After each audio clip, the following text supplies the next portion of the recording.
بسم اللہ الرحمن الرحیم۔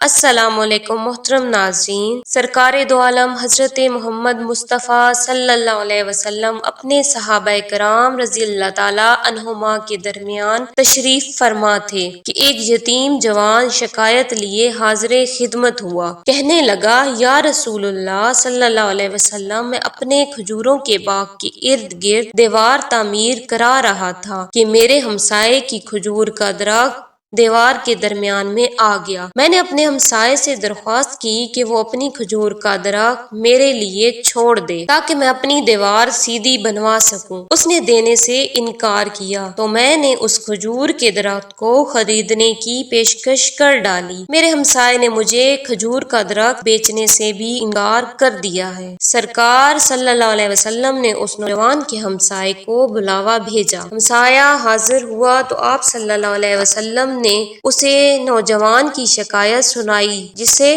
اس نے تسلیم کیا۔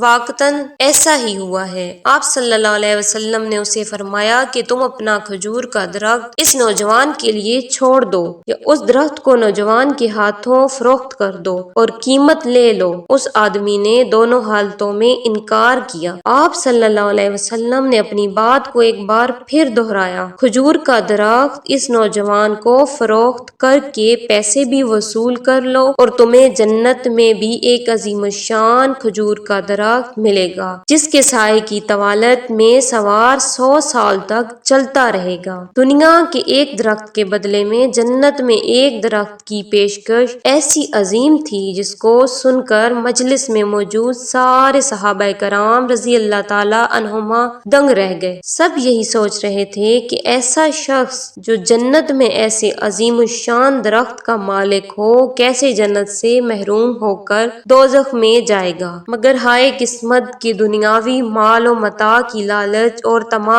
آڑے آ گئی۔ اس شخص نے اپنا کھجور کا درخت بیچنے سے انکار کر دیا۔ مجلس میں موجود ایک صحابی ابا الدہداء آگے بڑھے اور حضور اکرم صلی اللہ علیہ وسلم سے عرض کی، یا رسول اللہ صلی اللہ علیہ وسلم، اگر میں کسی طرح وہ درخت خرید کر اس نوجوان کو دے دوں تو کیا مجھے جنت کا وہ درخت ملے گا؟ آپ صلی اللہ علیہ وسلم نے جواب دیا، ہاں، تمہیں وہ درخت ملے گا۔ ابا الدہداء اس آدمی کی طرف پلٹے اور اس سے پوچھا، میرے کھجوروں کے باغ کو جانتے ہو؟ اس آدمی نے فوراً جواب دیا، جی کیوں نہیں۔ مدینے کا کون سا ایسا شخص ہے جو ابا الدہداء کے 600 کھجوروں کے باغ کو نہ جانتا ہو؟ ایسا باغ جس کے اندر ہی ایک محل تعمیر کیا گیا ہے، باغ میں میٹھے پانی کا ایک کنواں اور باغ کے ارد گرد تعمیر خوبصورت اور نمایاں دیوار دور سے ہی نظر آتی ہے۔ مدینے کے سارے تاجر تیرے باغ کی اعلیٰ اقسام کی کھجوروں کو کھانے اور خریدنے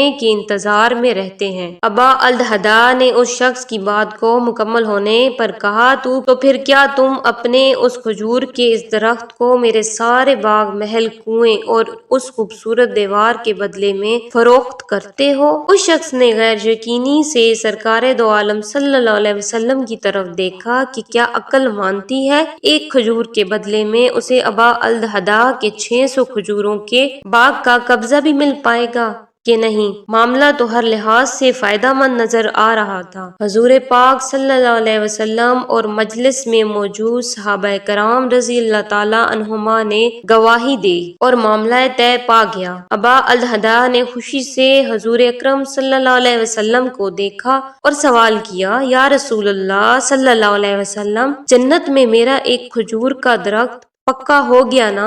آپ صلی اللہ علیہ وسلم نے فرمایا، نہیں۔ ابا الدہداء سرکار صلی اللہ علیہ وسلم کے جواب سے حیرت زدہ ہو گئے۔ آپ صلی اللہ علیہ وسلم نے اپنی بات کو مکمل کرتے ہوئے جو کچھ فرمایا اس کا مفہوم یوں بنتا ہے کہ اللہ رب العزت نے تو جنت میں ایک درخت محض ایک درخت کے بدلے میں دینا تھا، تم نے تو اپنا پورا باغ ہی دے دیا۔ اللہ رب العزت جود و کرم میں بے مثال ہے، انہوں نے تجھے جنت میں کھجوروں کے اتنے باغات عطا کیے ہیں کثرت کی بنا پر جن کے درختوں کی گنتی بھی نہیں کی جا سکتی۔